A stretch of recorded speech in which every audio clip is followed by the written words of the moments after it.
लग्नानंतर होईलच प्रेम या मालिकेमध्ये नंदिनीचे रिपोर्ट्स अखेर जीवाच्या हातामध्ये आलेले आहेत आणि आता जीवा नंदिनीला रिपोर्ट्स दाखवत नसतो, म्हणजेच रिपोर्ट्समध्ये नेमका काहीतरी प्रॉब्लेम असणार। इकडे आता काव्य आणि पार्थमध्ये पुन्हा एकदा भांडण होऊन दुरावा यायला सुरुवात झाली आहे।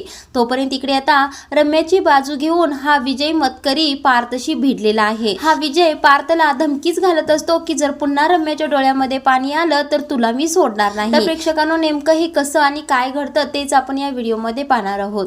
तर आजच्या भागामध्ये असं दाखवलं आहे की इकडे आता काव्य जेवायला तयारच नसते आणि पार्थ तिला जेवायला घालत असतो आणि म्हणत असतो काव्या तुम्ही जेवून घ्या कारण आता तुम्ही एकट्या नाही आहात। त्यावेळेला आता काव्य म्हणत असते पार्थ तुम्हाला काय म्हणायचं आहे? त्यावेळेला आता पार्थ म्हणतो तुमच्या पोटातील बाळ तुमच्यामुळे उपाशी राहायला नको, असा पार्थ चेष्टेनेच म्हणत असतो। पण काव्य सिरियस घेते आणि काव्य पुन्हा पार्थशी वाद घालायला सुरू करते।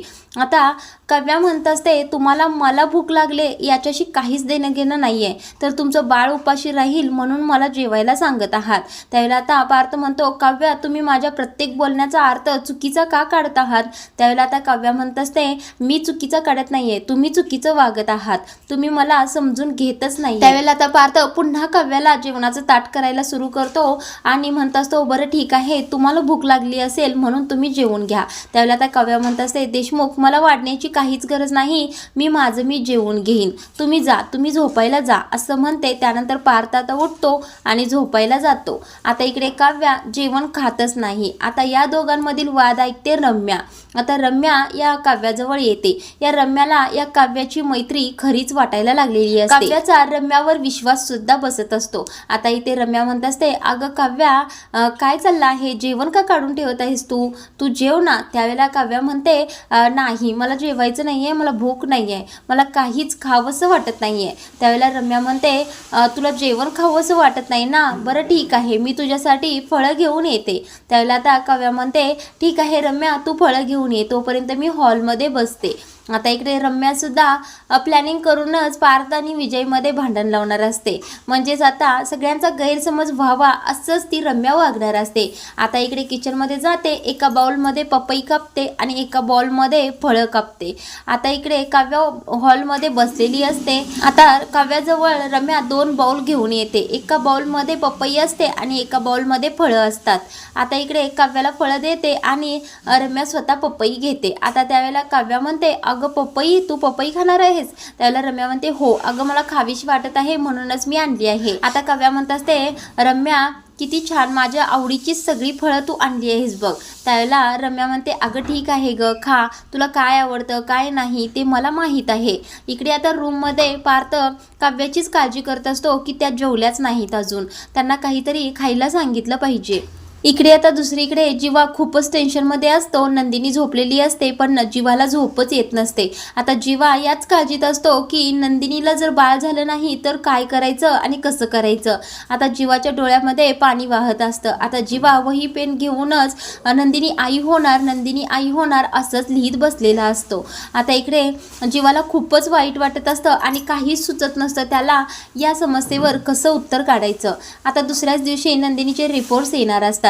तोपर्यंत तिकडे आता काव्या खाताच रम्या म्हणत असते अगं काव्या अभ्यास करत खा ना तू। त्यावेळेला आता काव्याचा पेन ही रम्या लपवून ठेवते। काव्याला पेन सापडत नाही म्हटल्यानंतर ती रूम मध्ये पेन नेण्यासाठी येते। तेवढ्यातच ही रम्या काय करते फळांचा बाउल असते तो लपवून ठेवते आणि काव्याच्या हाताखाली पपईचाच बाउल ठेवते। आता रूम मध्ये आल्यानंतर पार्थ म्हणत असतो काव्या तुम्ही जेवलात का, तुम्ही काही खाल्लत का? त्यावेळेला काव्या म्हणत असते नाही मला रम्याने फळं दिली आहे ती मी खात आहे। त्याला पार्थ स्वतःलाच म्हणत असतो मीच त्यांना जेवणाऐवजी फ्रूट सॅलेड करून द्यायला पाहिजे होतं। आता इकडे काव्या पुन्हा हॉलमध्ये आल्यानंतर पार्थ सुद्धा तिच्या पाठीमागून येतो। आता काव्या बसल्याबरोबर फळासाठी हात बाउलमध्ये घालते तर तिचा हात पपईच्या बाउलमध्येच जातो आणि ते पाहतो पार्थ। आता इकडे किचनमध्ये रम्या गेलेली असते। तेवढ्यातच पार्थ जोराने काव्या करून ओरडतो आणि म्हणतो तुम्ही काय करत आहात बरं? त्यावेळेला काव्या म्हणते अहो देशमुख काय झालं, का ओरडत आहात बरं तुम्ही? आता इकडे पार्थ म्हणत असतो, काव्या तुम्ही पपई खात आहात का? त्यावेळेला आता काव्या म्हणत असते, मी नाही, ती रम्या, असं म्हणणार इतक्यातच आता पार्थला असं वाटतं की रम्यानेच पपई खाण्यासाठी काव्याला दिली आहे. म्हणून आता पार्थ जोराने ओरडायला सुरू करतो, रम्या रम्या रम्या. आता पार्थच्या ह्या आवाजाने घरातील सगळीच लोक हॉलमध्ये जमा होतात. आता मानिनी म्हणत असते, अरे पार्थ एवढ्या जोराने का ओरडत आहेस? काय केले बरं रम्याने? आता रम्या तिथे येते आणि म्हणत असते, अरे पार्थ एवढा का ओरडत आहेस बरं तू? त्यावेळेला पार्थ म्हणतो, तू काय केलं आहेस ते तुझं तूच बघ. काव्यांना तू पपई खाण्यासाठी दिली आहेस का?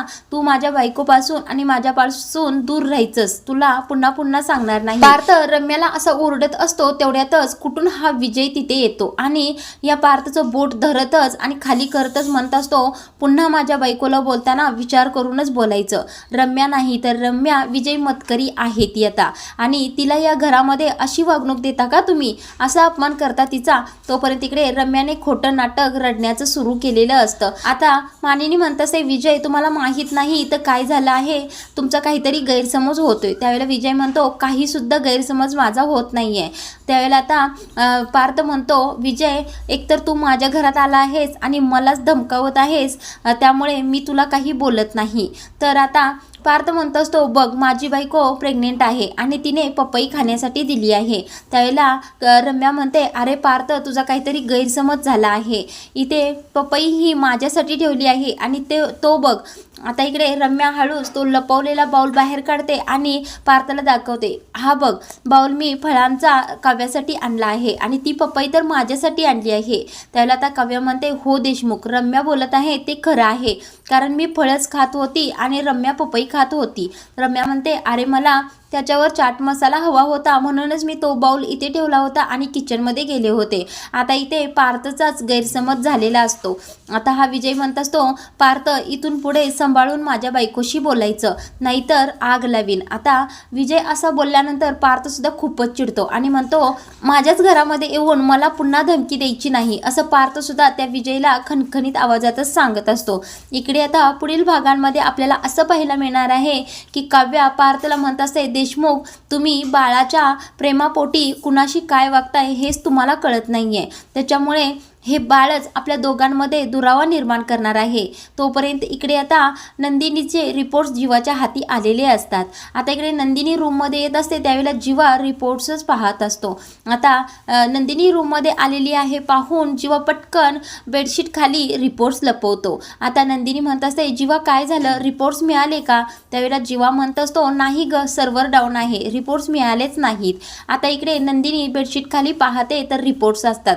आता प्रेक्षकांनो पुढील भागांमध्ये आपल्याला हेच पाहायला मिळणार आहे की नंदिनीच्या रिपोर्ट्समध्ये नेमकं काय आलं आहे आणि त्याच्यावर काही उत्तर निघेल का, आणि इकडे काव्याने पार्थचं भांडण कधी मिटेल, काव्या बाळ ठेवेल की IASच्या अभ्यासासाठी टोकाचा निर्णय घेईल, तेच पाहणं खूपच रंजक ठरणार आहे. तर प्रेक्षकांनो, लग्नानंतर होईलच प्रेम या मालिकेचे रिव्ह्यू नियमित ऐकण्यासाठी आपल्या चॅनलला सबस्क्राईब करून ठेवा.